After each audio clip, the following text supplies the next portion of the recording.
यसलाई भन्छ भाजी पालक। हेलो दर्शन एन्ड नमस्ते सबैजनालाई स्वागत छ। माई नेम इज रामचन्द्र बुढा। यो चाहिँ मेरो बुढी, आफ्नै बुढी है फेरि। यो हामी चाहिँ के अरे यो आज मासु बनाएको है, मासु खाँदैछौँ। बुढीले मैले यो यहाँ पनि छ पोलेको मासु है।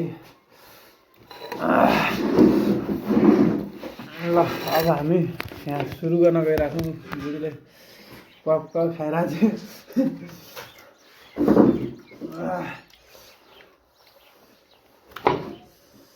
मासु हामीले चाहिँ यस्तरी बनाएर खान लाग्छौँ है।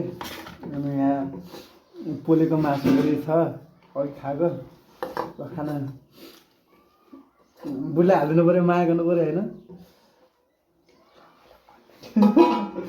बुढीले खाइरहेको है, उसरी खाइरहेको। अनि आज हामीले चाहिँ मौसमले च्यालेन्ज गरेर बढी नै खाइरहेको छौँ। यसलाई भन्छ भजिया गाइज, भजिया।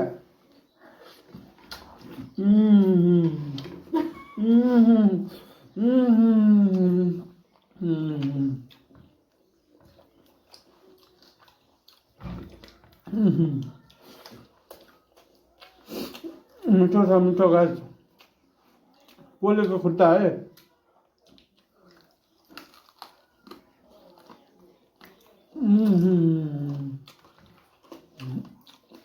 पोलेको खुट्टा।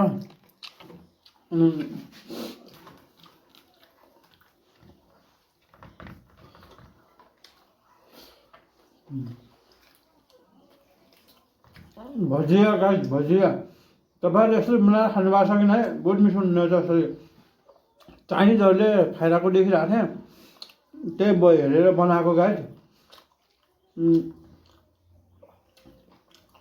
यो 100 रुपियाँ मुठा पर्दो रहेछ भजियालाई। भाजी होइन फेरि चाहिँ गाइज, यो भजिया भने छुट्टै पाउँदो रहेछ क्या।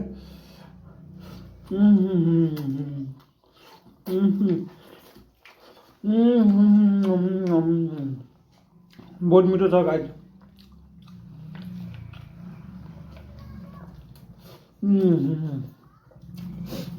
हजुरलाई चाहिन्छ भने म यसको बिउ फ्रीमा दिन सक्छु है।